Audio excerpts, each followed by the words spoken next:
19편 28절 말씀 우리 같이 봉독합니다. 나의 영혼이 눌림으로 말미암아 녹사오니 주의 말씀대로 나를 세우소서. 아멘. 오늘은 5월 마지막 주일입니다. 5월 마지막 주는 교회적으로 치면 전반기가 끝나는 날입니다. 이게 무슨 말이냐? 교회 회기가 전년도 12월부터 시작하거든요. 그러면 12, 1, 2, 3, 4, 5 하면 이제 절반이 끝난 거예요. 그래서 5월 마지막 주는 상반기를 마무리하는 주일이다. 이렇게 의미를 부여할 수 있습니다. 그래서 제가 무슨 말씀을 전할까 하다가 그래, 올해 첫 설교가 뭐였지? 여러분 기억나세요? 네? 잘 안 나실 거예요. 왜냐? 저도 기억이 안 나는데 여러분이라고 근데 올해 첫 설교가 뭐냐면 시편 119편 58절의 말씀이었어요. 그래서 제목이 하나님의 말씀대로라고 하는 말씀이었어요. 자, 이렇게 얘기하면 잘 기억이 안 나시죠? 한번 읽어볼까요? 시작. 내가 전심으로 주께 간구하였사오니 주의 말씀대로 내게 은혜를 베푸소서. 그래서 제가 올 첫 설교를 찾아보니 이 구절이길래 그래, 상반기를 마무리하면서 이어서 한번 해보자 라고 하다가 이 말씀을 묵상하면서 또 그때 전하면서 제일 제가 강조됐던 부분이 이 표현이었거든요. 주의 말씀대로. 그래서 오늘도 그 내용을 잠시 같이 은혜를 나눠보고자 합니다. 물론 결론적으로 따져보면 1월 첫째 주 설교랑 비슷합니다만 조금 다릅니다. 자, 그러면 1월 첫째 주 설교 기억 안 나시면 어떻게 해야 될까요? 교회 홈페이지 가시면 다시 들으실 수 있습니다. 자, 이 구절을 한번 보시면은 아주 중요한 단어가 세 가지가 나옵니다. 그게 뭐냐? 간구, 말씀, 은혜입니다. 우리는 뭐를 가장 여기서 이 세 가지 구절 중에서 뭐가 가장 중요하죠? 우리에게 있어서는? 솔직히 얘기하면 무슨 말씀이에요? 은혜잖아요, 은혜. 우리에게 하나님의 은혜가 넘치는 거 사실 우리가 제일 원하는 거잖아요. 그런데 단순하게 우리에게 은혜가 넘치면 좋겠다, 응답이 있으면 좋겠다, 복 받았으면 좋겠다, 요 수준을 조금 넘어서면 어떻게 하면 은혜 받는가를 생각하게 되는 거예요. 여기에서 9절에는 어떻게 해서 은혜를 받는다고 나와요? 간구했더니. 게다가 그냥 간구가 아니라 전심으로 최선을 다해서 간구했더니 하나님 은혜 주신다. 그거 내가 아니까, 내가 전심으로 간구하니까 은혜 주세요라는 거예요. 그래서 우리의 관심이 은혜에서 내가 하나님을 정말 제대로 믿고 있는가, 그리고 그 믿음을 가지고 제대로 기도하고 있는가, 이게 이제 관심이 되는 거예요. 근데 이거보다 조금 더 성장하고 성숙한 그리스도인은 제일 눈에 들어와야 되는 단어가 뭐라고요? 말씀이에요. 왜냐? 말씀대로잖아요. 그러면 도대체 뭐라고 말씀을 하셨기에 내가 간구하면 되고 나에게 은혜를 베푸시냐, 이거가 중요한 거라는 거예요. 근데 우리가 하나님이 뭐라고 말씀하셨는지 모르면 구할 수도 없어요.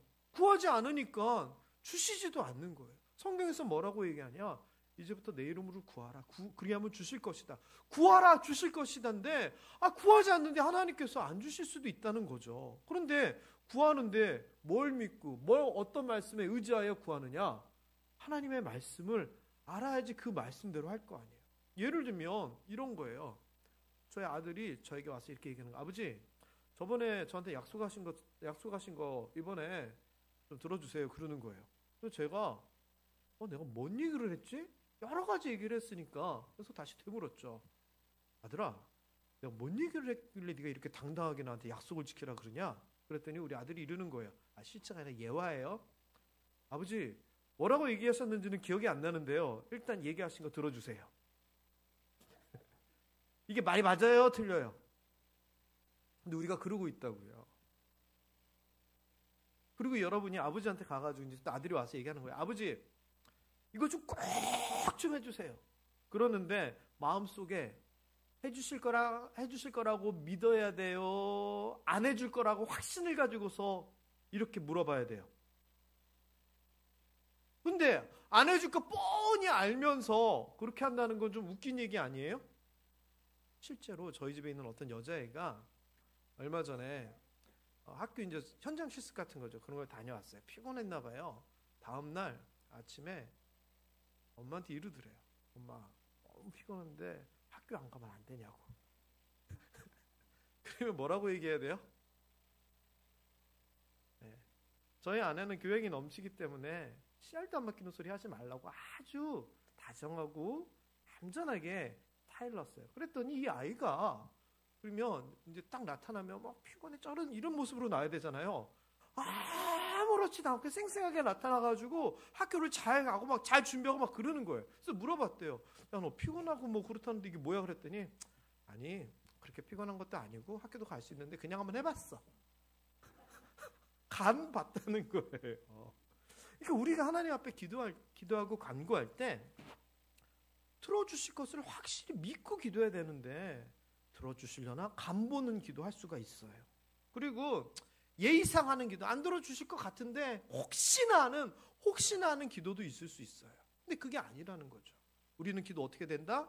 전심으로 마음을 다해서 기도를 해야 된다는 거예요. 그런데 그러려면 하나님이 들어주시려는지 어떻게 들어주시려는지 알아야죠. 그래야지 구할 거 아니에요.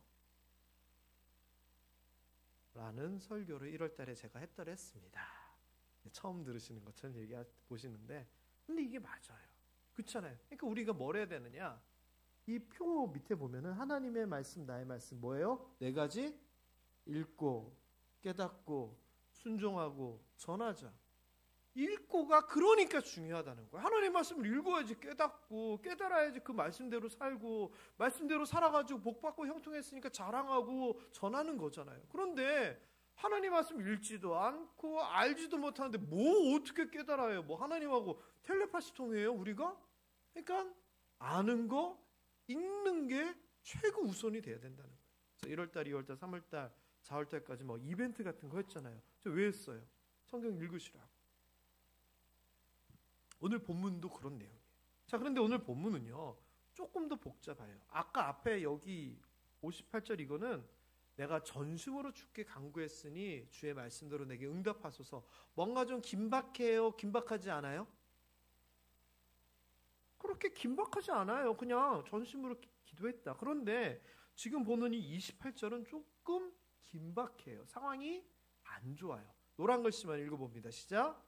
나의 영혼이 눌림으로 말미암아 녹사오니. 자, 성경 말씀은 참 쉬운 우리말인데도 이게 뭔 내용인 줄은 알겠는데 구체적으로 따져보려니 조금 거시기 해요. 자, 공동번역에서는 이걸 뭐라고 얘기하냐면은 내 영혼이 괴로워서 잠을 못 이룬다. 그 얘기를 해요. 사실 제가요 얼마 전까지 잠을 잘 못 이뤘어요. 작년 연말 그쯤부터 꽤 오랫동안이죠. 잠은 시작은 좋아요. 저는 저녁 6시간, 7시간, 8시간 누우면 바로 잘 수 있는 사람이에요. 그런데 자다가 깨면 잠이 못 들어요. 이유가 여러 가지 이유가 있었죠. 교회 일도 있었고 뭐 임직식도 있었고 그중에서 가장 힘들었던 거는 저와 함께 했던 우리 장로님들 3분이나 돌아가셨잖아요. 그게 너무 힘들더라고요. 그래서 자다가 깨면 이런저런 생각이 들면서 뭐 30분에 한 번, 1시간에 한 번, 어쩔 때는 5분에 한 번씩 계속 뒤척이게 되는 거예요. 그러면서 계속 이제 생각을 하는 거죠. 여러분들도 그런 경험들 당연히 있으시겠죠. 인생을 살면서 잠이 안 올 만큼 생각이 많고 괴로운 경험 안 해본 사람이 누가 있겠습니까? 그 이야기를 하는 거예요. 너무너무 힘들어요. 너무너무 괴로워요. 단순하게 어떤 사건, 어떤 몸이 아프고 이런 드러나 보이는 그런 것이 아니라 그런 것 때문에 내 마음이 너무너무 상해가지고 도저히 잠까지 못 이룰 정도의 상황이라는 거예요. 여기에 대해서 현대인의 성경에서는 이렇게 표현을 해요. 슬픔 때문에 나에게 생겨진 여러 가지 슬픔 때문에 지쳤다. 좀 더 우리 표현으로 의역을 하자면 울다 지쳤다는 거예요. 그 정도로 지금 힘든 상황을 얘기하고 있어요. 자, 이때 이 사람은 어떻게 해결책을 찾았느냐? 이 뒤에 있는 이 구절처럼 하나님을 통한 해결책을 찾은 거예요. 시편에서는요 이런 구절들이 되게 많아요. 시편 65편 5절에도 이렇게 얘기해요. 우리를 구원하신 하나님, 하나님이 우리를 구원하신다. 그 하나님께서 놀라운 일들로 잘못된 것을 바로 잡아주시고 또 우리가 간구하면 응답해 주시기 때문에 우리가 어디에 있든지 우리는 하나님을 의지하면서 그 구원하시는 하나님을 바란다. 그 이야기를 하는 거거든요. 그러니까 문제가 생기고 어렵고 힘들면 하나님 앞으로 돌아오는 그 모습을 이렇게 표현했는데 아까 시편 119편도 내 영혼이 눌려가지고 녹아버릴 정도의 그 상황에서 하나님께 나아가게 된다는 거예요. 저는 우리 모함의 성도님들도 무슨 일이 있을 때 내가 감당할 수 있는 일들도 있겠지만 그 영역 밖에 감당하기 힘든 일들, 마음의 상처들, 낙심들, 슬픔들 하나님을 통하여 해결받을 수 있구나, 이런 믿음 가지실 수 있게 되기를 주님의 이름으로 축원합니다. 옆에 분들에게 우리 권면합시다. 하나님이 우리의 해결책입니다. 그렇습니다. 하나님이 우리의 해결책입니다. 이게 우리가 명확해야 됩니다. 이게 바로 우리의 믿음이거든요. 게다가요, 이 사람이 시편 119편을 쓴 사람이 그 어렵고 힘든 상황에서 이제 하나님 앞에 간구를 하는데 이렇게 저렇게 해달라고 하는 바라는 게 있어요. 이 사람은 뭐 어떻게 해달라 그랬죠? 말씀대로 어떻게 해달라 그랬어요? 복 받게 해달라 그랬어요? 은혜를 베풀게 해달라 그랬어요? 에이, 아니에요. 노란 글씨 시작. 나를 세우소서. 나를 세우소서. 이 말이 무슨 말이냐? 나에게 힘을 주세요. 또는 나를 강하게 해주세요라는 거예요. 내 마음이 무너져가지고 도저히 어떻게 할 수 없고 회복이 안 되니까 하나님, 나를 좀 내 마음을 강하게 해주시고 내게 힘을 주세요라고 기도하는 거예요. 자, 그런데 제가 이 말씀을 묵상하다가 무슨 생각이 들었냐? 아, 참 착하다, 이 생각이 들어요.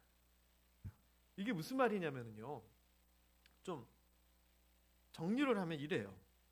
내가 지금 너무 힘들고 어려운데 하나님 나에게 힘을 주시면, 위로해 주시면 내가 일어나서 해보겠습니다. 그러니까 자기 문제를 내가 해결해 보겠다는 거예요. 뭐 이렇게 안 할 수도 있어요. 예를 들면 하나님께서 저 사람도 꺾어주시고 이 문제도 해결해 주시고 라고 하면서 하나님에게 다 해결해 달라고 할 수도 있을 것 같아요. 자, 그런데 우리는 하나님 힘을 주시면 내가 하겠습니다라고도 할 수 있고, 또는 하나님 해주세요 이럴 수도 있는데 하나님의 입장에서 보면 어떨까 이 생각이 문득 드는 거예요. 좀 쉽게 예를 들면 이런 거죠. 배가 고파요. 아이가 엄마한테 얘기하는 거야. 엄마 밥을 나한테 밥솥에 해가지고 하는 법을 좀 알려달라고. 그래가지고 씻는 거 어떻게 씻고 물을 얼마나 넣고 기계를 어떻게 하는지 알려주면 내가 배고플 때 엄마 없고 그러면 내가 해먹을 수 있잖아. 이렇게 요청하는 아이와 엄마가 밖에 나가 있어도 엄마 밥 너무 배고파요 하면서 기다려서 엄마가 밥 차려주기를 바라는 아이, 그 차이인 것 같아요. 물론 다 같이 그 엄마를 의지하고 엄마의 도움을 받기를 원하지만 한 아이는 나에게 알려주면 내가 해보겠다는 아이고, 한 아이는 그저 엄마만 바라보고 있어요. 물론 상황과 나이와 그 모든 것에 따라 다르겠지만 만일 부모의 입장에서는 아이가 알려주시면 제가 한번 해보겠다고, 저는 그게 더 흡족할 것 같아요. 그래서 제가 이런 생각을 하면서 이게 무슨 문제를 해결해 달라도 아니고 복 달라는 것도 아니고 힘을 주세요, 강하게 해주세요. 하나님 보시기에 참 대견하다, 참 착하다, 이 생각이 드는 거예요. 저는 여러분, 사실 우리가 봐도요, 우리 스스로를 생각해 봐도 하나님이 하실 영역이 있고 우리가 열심히 해야 되는 영역이 있는데, 때로는 우리가 우리 할 것은 안 하고 하나님만 너무 의지하는 경우가 있을 것 같아요. 물론 하나님을 전적으로 의지하는 것은 나쁘지 않아요. 그러나 하나님께서 늘상 원하시는 것은 뭐냐? 무언가 우리가 하기를 원하시잖아요. 제가 그거 설교 굉장히 많이 했죠. 하나님의 기적에 있어서 아무 의미 없어 보이는 것을 하나님은 사람에게 요구하잖아요. 지팡이 들고 안 들고, 나팔 불고 안 불고, 뭐 실로암 못에 가고 안 가고가 기적을 일으킬 수 있는 그 조건이 아님에도 불구하고 하나님은 인간의 무언가 최소한의 것을 믿음으로 하기를 원하시잖아요. 그렇게 따지면 우리가 예를 들어서 복 받게 해주세요, 이거 하게 해주세요, 뭐 잘 되게 해주세요 있어서 우리 자신도 열심히 해야 되는데 그건 안 하고 결과만 우리가 하나님 앞에 바랄 수 있다는 거예요. 저는 우리 모함의 성도님들이 하나님의 은혜를 전적으로 구함과 동시에 내 스스로도 최선을 다할 수 있게 되기를 주님의 이름으로 축원합니다. 그래서 이 관점으로 돈과 관련된 기도를 한다면 하나님 1억 생기게 해주세요 기도와 하나님 1억을 벌 수 있을 만큼 저에게 지혜를 주세요, 이 차이인 것 같아요. 물론 하나님의 도우심이지만 우린 어느 게 더 지혜로워 보여요? 그런 지혜가 여러분들에게 있게 되기를 주님의 이름으로 축원합니다. 자, 그러면서 오늘 중요한 말씀대로라고 하는 이 단어가 가운데 나오게 되는 거예요. 제가 이 말씀대로가 전제 조건이라고 하는 표현을 썼어요. 이 말은 먼저 꼭 있어야 된다는 거예요. 왜요? 아까 제가 말씀드렸잖아요. 하나님의 말씀을 알아야지 하나님 앞에 뭔가를 요구를 할 수 있는 거예요. 근데 이 사람은 뭘 알았느냐? 어렵고 힘들 때 하나님 앞에 간구하면 하나님께서 힘을 주신다는 것을 알았어요. 그러니까 하나님, 내가 이렇게 어렵고 힘든 상황에서도 힘 주신다고 하셨사오니 주의 말씀대로 나를 세우소서라고 기도를 한 거예요. 그러냐면 이 귀한 기도문이 탄생하기 위해서 제일 첫 번째가 뭐예요? 바로 이거라는 거예요. 주의 말씀대로. 말씀을 알아야 믿고 의지하고 간구할 수 있습니다. 그래서 여러분에게 올해 표어, 제가 우리 장로님들하고 상의해서 이렇게 만들긴 했지만 너무너무 잘 맞는 것 같아요. 우리 신앙생활이 진짜 이렇게 돼야 되거든요. 한번 표어 부분만 시작. 읽고 깨닫고 순종하고 전하자. 이게 우리 삶의 단계가 돼야 되거든요. 올 한 해 맨 그때 전하다까지 가기 위하여 읽고 깨닫고 순종하는 여러분의 삶이 될 수 있게 되기를 주님의 이름으로 축원합니다. 자, 그렇다면 지금 시편 119편 28절을 통해서 우리가 어렵고 힘든 상황에서도 하나님의 말씀을 잘 알고 그 말씀대로 기도하고 믿음으로 간구할 때 주님께서 말씀대로 응답하시는구나. 이건 우리가 이제 다 알아요. 그렇다면 아는 것이 아니라 우리 삶 가운데서 이런 것들이 제대로 되기 위해서 제가 권면을 좀 하도록 하겠습니다. 권면이 뭐예요? 권면은 자, 이렇게 하면 어떨까요? 좋게 얘기하는 걸까요? 아니면 이렇게 꼭 하세요라고 하면서 좀 단호하게 하는 걸까요? 단호하게 하는 거예요. 만일 제가 가볍게 웃으면서 하는 거라면 검사하지 않는 숙제인데 이렇게 좀 해보세요라고 할 거예요. 그런데 오늘은 그거 아니에요. 진짜 여러분들이 꼭 이렇게 하시기를 원하는 마음으로 권면을 할 거예요. 어떤 권면이냐? 하나님의 말씀을 잘 알기 위해서, 그런 삶을 살기 위해서 여러분이 꼭 이렇게 해주십사. 제가 강하게 당부하는 거예요. 그게 뭐냐? 첫 번째야, 환경을 만드는 게 중요해요. 환경. 이게 무슨 말이냐면요, 이스라엘 사람들은 하나님의 말씀을 알고 듣고 지키기 위해서 아예 그들의 삶 전체를 하나님하고 관련되게 환경을 만들었어요. 그리고 이 환경은 하나님께서 명령을 하셨어요. 신명기 6장에 보면은요, 이런 얘기가 나와요.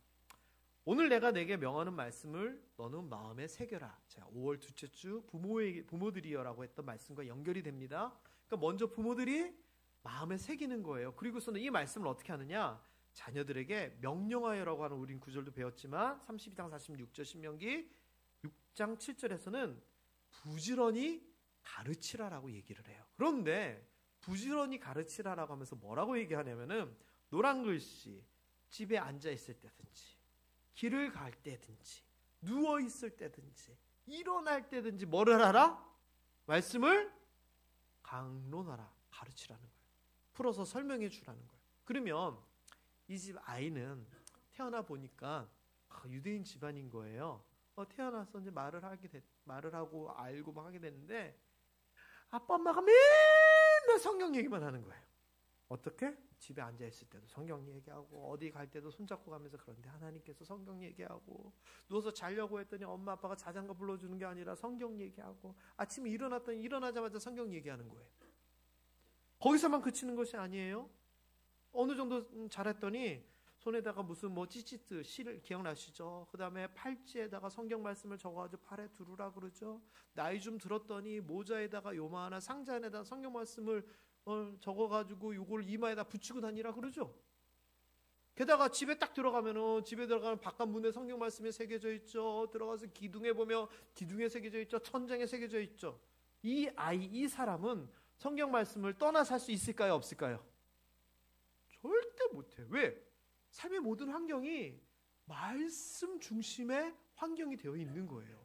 자, 그런데 우리가 이 정도까지는 아니더라도 성경을 읽고 성경과 가까워지기 위한 환경을 위한 무언가 노력을 좀 해야 되지 않을까요? 그래서 제가요 좀 생각을 해봤어요. 우리가 성경 말씀과 가까워지기 위해서 좀 이렇게 하면 어떨까?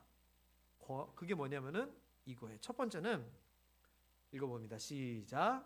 성경책을 가까운 곳에 두자. 아까 신명기 6장의 말씀이 뭐예요? 여기도 두고 여기도 두고 여기도 뭐 저기도 다 그 내용이잖아요. 그래서 여러분 집에 성경책이 한 권도 없는 사람은 아무도 없을 거예요.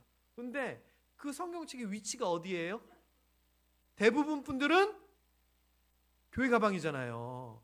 교회 가방 안에 넣어놨다가 교회 오면 꺼내보시잖아요. 그러지 마세요. 교회 성경책 안 가지고 와도 돼요. 왜? 우리는 다 나오니까 교회 주일날 성경책 안 갖고 와도 되니까 그 성경책을 어디에 두면 좋겠느냐? 식탁에 두면 좋겠어요. 화장실에 두면 좋겠어요. 침대 옆에 두면 좋겠어요. 그래서 뭘 하든지 지켜보면서 성경책이 눈에 띄어야지 이거 성경 읽어야 되는데 생각이라도 한번 할 거 아니에요. 성경책이 없으면은 그런 생각 아예 못 할 거예요. 그런데 여기 가도 성경책, 저기 가도 성경책, 여기 가면 펴놓고, 여기 가면 해놓고, 여기 펴놨더니 여기다 뭔가 이렇게 꼽쳐놓고, 이게 필요한 것 같아요. 그래야지, 성경 한번 읽어야지 생각이 들 거 아니에요. 우리 본인조차도. 자, 옆에 분들에게 이렇게 물어봅니다. 집에 성경 몇 권 있으세요? 시작. 보이는 데다가 둡시다. 이게 환경을 만드는 거예요. 이게 성경적인 거예요. 우리가 벽에다가 막 새겨둘 수는 없지만 자꾸 성경책을 보이는 데 둬야지 잠시나마 읽을 수 있는 그 무언가가 생기는 거거든요. 두 번째는 이거예요. 중요한 말씀을 메모장에 우리가 뭐 포스트잇이라고 하잖아요. 뗐다 붙였다 할 수 있는 거기다가 좀 적어 놓으셨으면 좋겠고, 이왕이면 그 주일날 성경 말씀을 좀 적어서 여자분 같은 경우에는 냉장고 앞에다 붙여 놓으시고, 남자분 같은 경우에는 거울 앞에서 옷 매무새 할 때 좀 보실 수 있도록 붙여 놓으시고 좀 이랬으면 좋겠어요. 그러면서 한 번 더 보는 거죠.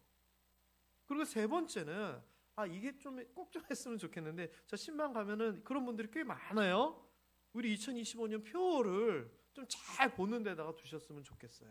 연초에 이거 나눠드리고 액자도 싸게 드리고 그러잖아요. 없으시면 지금이라도 얘기하세요. 저희가 해드릴게요. 이게 있어야지 그래 올 한 해는 하나님의 말씀이 나의 말씀이 되는 건데 생각이라도 해볼 거 아니에요. 그래서 어쨌거나 주변에 자꾸 부딪히고 눈앞에 보이고 만져져야지 그래도 말씀에 가까워지지 않을까요? 그리고 네 번째, 운전하시는 분들 이거 꼭 좀 하세요. 저는 이렇게 안 해요. 안 하는 이유는 좀 이따 말씀드릴 건데 이거예요. 시작. 뭐라고요? 라디오 채널은 기독교 방송으로. 집이나 어디나 라디오 딱 틀면은 기독교 방송 나올 수 있도록 해주세요. 뭐 CBS니 뭐 극동방송이니 이런 거 있잖아요. 근데 저는 이렇게 안 해요. 저는 왜 이렇게 안 하는 줄 아세요? 저는 만나는 사람들이 다 교회 관련된 사람이잖아요. 그래서 저는 오히려 세상하고 사회에 대한 이야기를 오히려 저는 못 들어요. 그래서 저는 차를 딱 틀면 일부러 일반 라디오가 나오게 만들어요. 음악이 아니고. 이유는 사람 사는 이야기를 들으려고. 근데 여러분은 그게 아니라 거꾸로 맨날 교회 다니는 사람들하고 어울리고 맨날 성경 얘기하는 거 아니잖아요. 그러니까 거꾸로 여러분은 라디오라도 틀면 찬송이 나오고 말씀이 나오게끔 좀 했으면 좋겠다는 거예요. 이거 어려운 거 아니잖아요. 물론 듣다가 다른 거 돌리셔도 돼요. 그래도 기본적으로 차 시동 딱 걸면 딱 하면서 오늘의 말씀은 뭐 이런 것들이 나오면 이거 얼마나 좋겠어요. 자, 제가 한 요 4가지 중에서 나는 절대 못하겠다 하는 거 있어요? 요게 2번이 조금 귀찮을 것 같지만 나머지는 너무 쉬운 거잖아요. 근데 이게 성경을 가까이 하고 읽게 만드는 환경을 만드는 거예요. 작은 거인 차이인 것 같지만 이런 작은 차이가 성경 말씀을 한 번 읽게 만들고 한 구절 더 알게 만들면서 말씀에 대한 깊이를 만들어 나가는 거예요. 그리고 이거 외에도 여러분 스스로 좀 생각하기에 이런 환경들이 만들어지면 좋겠다는 것들을 생각해 봐야 돼요. 우리 교회 어떤 권사님 지금 여기도 계신데 작년인가 방 하나를 기도방으로 만드시겠다고 리모델링을 하셨어요. 그 위에 천장, 방음. 왜냐면은 큰 소리로 기도하고 싶은데 윗집 아랫집 있으니까 방음을 하시겠다는 거예요. 그래서 우리 교회 리모델링 했던 업자분하고 연결이 돼서 그걸 했는데 저는 이런 생각이 들어요. 돈 아까워서라도 기도하겠다. 안 그러겠어요? 방 하나, 작은 방이겠지만 내가 돈을 들여가지고 기도방으로 만들었는데 거기서 기도는 안 하고 그냥 문만 열어놓고 있으면 그거 아닐 거 아니에요. 지나가면서 보면 나 기도방 만들었는데 돈이 얼마 들었는데 최소한 그 생각이라도 들면 그래도 한 번은 더 기도할 거 아니에요. 그러면 기도방 만들었을 때와 안 만들었을 때의 차이 별거 아닌 것 같지만 나중에 쌓이면은 엄청난 차이가 날 것 같아요. 환경을 만들라는 거죠. 이런 것도 좋은 것 같아요. 돈을 좀 들여서 아니면 우리 교회 예배상 있잖아요. 마루 잘 보이는 데다가 성경 읽는 상 하나 딱 펴놓고 성경책 하나 딱 갖다 놔서 왔다 갔다 하면서 계속 보게 만드는 거예요. 스스로. 그러면서 나 자신을 자극하고 나 자신을 채찍질하는 거죠. 자, 여러분. 성경을 읽을 수 있고 잘 알기 위해서 이러한 환경을 꼭 만들 수 있게 되기를 제가 강력하게 이 작은 눈을 뜨고 힘을 주어 여러분에게 권면합니다. 나 못하겠다 손 드세요.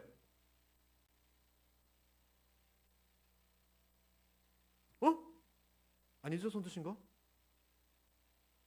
다 이렇게 해서 말씀을 더 가까이 할 수 있었으면 좋겠습니다. 두 번째 권면은 뭐냐?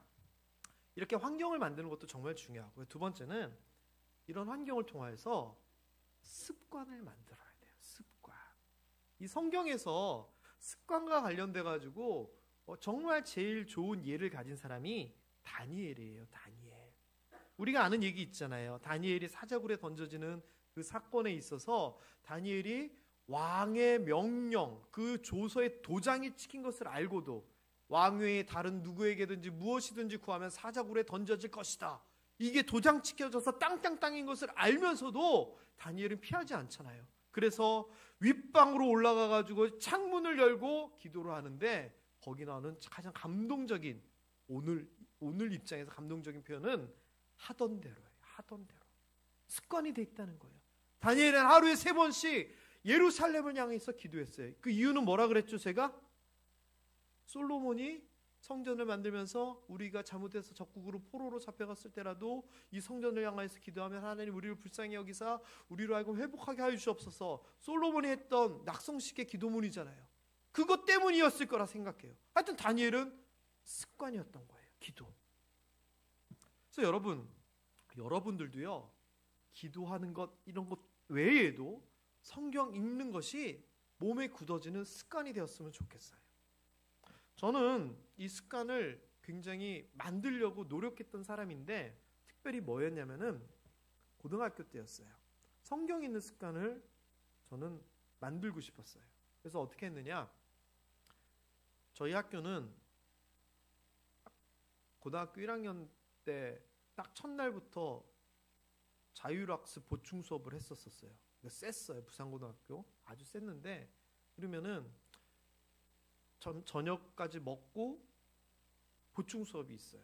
뭔지 아시죠? 그리고서는 8시까지 1차 자율학습, 10시까지 2차 자율학습이 있었거든요. 근데 저는요, 스스로 생각하기를 나는 성경을 읽어야 되겠다라고 생각했기 때문에 1차 자율학습이 시작될 때 저는 성경부터 읽었어요.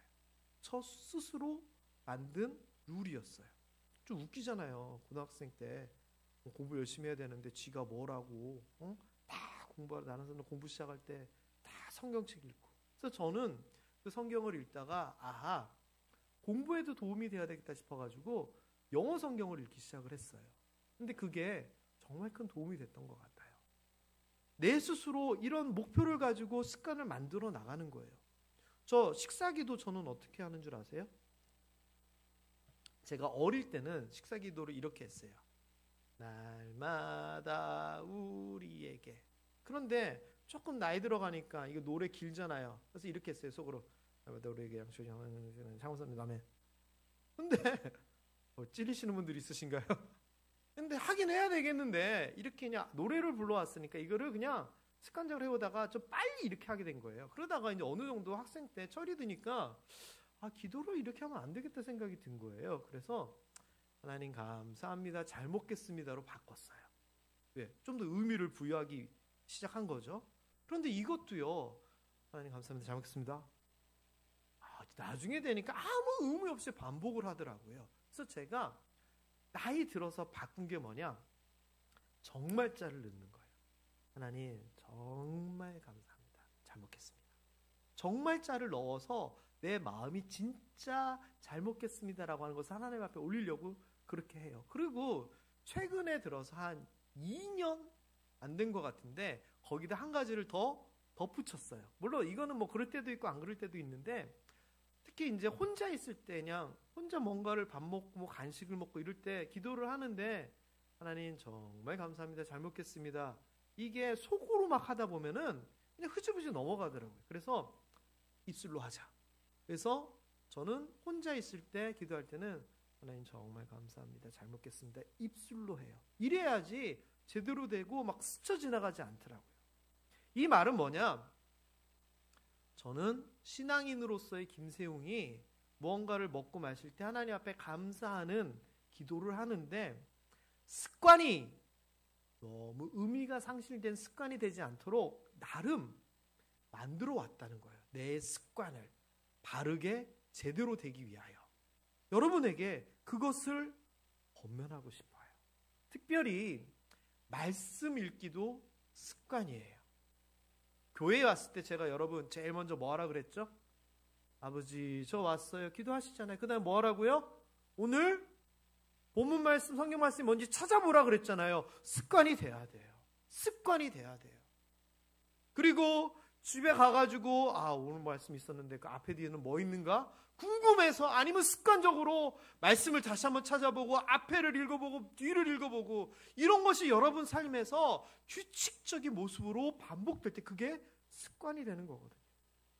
어떤 학자가 그러더라고요. 어떤 태도가 반복이 되면 그 사람의 습관이 되고 습관이 반복이 되면 그 사람의 인격이 된다. 이 이야기를 하거든요. 맞아요. 우리가 하나님의 말씀 앞에서 습관을 만들어 나갈 때 그것이 우리의 인격, 영의 우리의 모습이 된다. 저는 확신합니다. 그러니까 여러분 말씀 읽는 습관을 꼭 만드시면 좋겠고요. 지금 그렇게 하시는 분들도 계실 거예요. 더 말씀 많이 읽을 수 있도록 습관도 바꾸고 더 만들어 나갔으면 좋겠어요. 그래서 습관에 대해서는 제가 3가지 어떤 개념을 한번 정리를 해봤어요. 자, 한번 읽어봅니다. 시작. 습관은 목표를 통해 만들어진다. 맞아요. 목표가 있어야지 계속 반복할 수 있어요. 그래서 나는 그러면 하루에 1장은 읽어야 되겠다. 아니면 나 교회에 오면은 10분 일찍 와서 뭐 어떻게 좀 하겠다. 뭘 읽겠다. 스스로 목표를 좀 만들어 보세요. 많지 않아도 돼요. 하루에 한 절만 읽어도 좋다. 이런 목표를 가지고 있어야 돼요. 그리고 두 번째는 목표를 가진다고 해서 잘 안 되잖아요. 하지만 또 읽어봅니다. 시작. 습관은 실패를 통해 만들어진다. 맞아요. 실패하면 또 끝? 아니요. 또 하는 거죠. 실패가 쌓여갈 때 저는 목표가 달성되고 습관이 만들어진다 생각해요.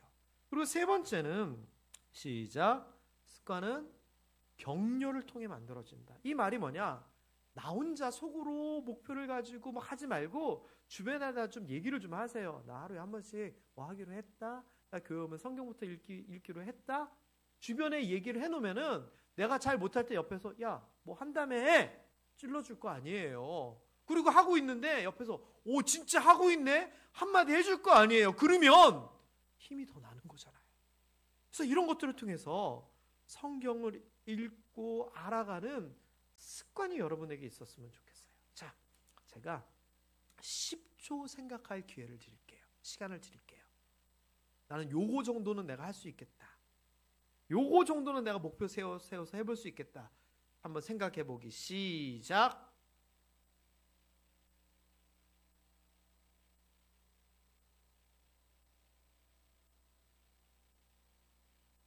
10초.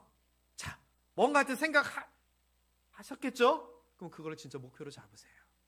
그리고 잘 안 돼도 반복하세요. 이런 것들이 쌓여 나가면 정말 낙숫물이 바위를 뚫는다 그러잖아요. 그런 것처럼 별거 아닌 것 환경을 만들고 별거 아닌 목표와 습관을 만들어 나가면 나중에 시간이 지나면 너무 많이 달라져 있을 거예요. 다른 사람들은 생각하지도 못했던 말씀을 읽어보고 생각하지도 않았던 구절이 나의 말씀이 되어 있고 생각하지도 않았던 단어가 내 기도 제목이 될 수 있다는 거예요. 그때 우리가 이야기하는 거죠. 주의 말씀대로 은혜를 베푸시고 주의 말씀대로 나를 세우소서. 이거랑 제대로 알지도 못하면서 주여 주여 그냥 주시옵소서, 그냥 되게 하여 주시옵소서. 저는 너무 수준이 다른 것 같아요. 말씀을 정리해 봅니다. 하나님의 말씀을 아는 것이 너무 중요합니다. 그리고 그 말씀대로 이루어지기 위하여 그것을 믿고 소망하고 기다리는 그것도 너무 우리에게 중요합니다. 이런 우리에게 하나님께서 큰 힘을 주셔서 어렵고 힘들고 지친 우리의 모든 현실을 다 이겨내고 형통할 수 있게 되기를 주님의 이름으로 축원합니다. 그러면서 우리가 한마디를 하나님에게 붙이는 겁니다. 주의 말씀대로 내게 힘을 주시옵소서. 주의 말씀대로 내게 은혜를 베풀어 주시옵소서. 주의 말씀대로 강건하게 하여 주시옵소서. 주의 말씀대로 형통하게 하여 주옵소서. 이러려면 어떻게 하라고요? 주의 말씀을 알아야죠. 자, 오늘 이 말씀 여러분의 말씀이 되기를 소망하며 다시 한번 읽고 오늘 설교 끝내도록 하겠습니다. 시작. 나의 영혼이 눌림으로 말미암아 녹사오니 주의 말씀대로 나를 세우소서. 아멘. 기도하겠습니다. 하나님,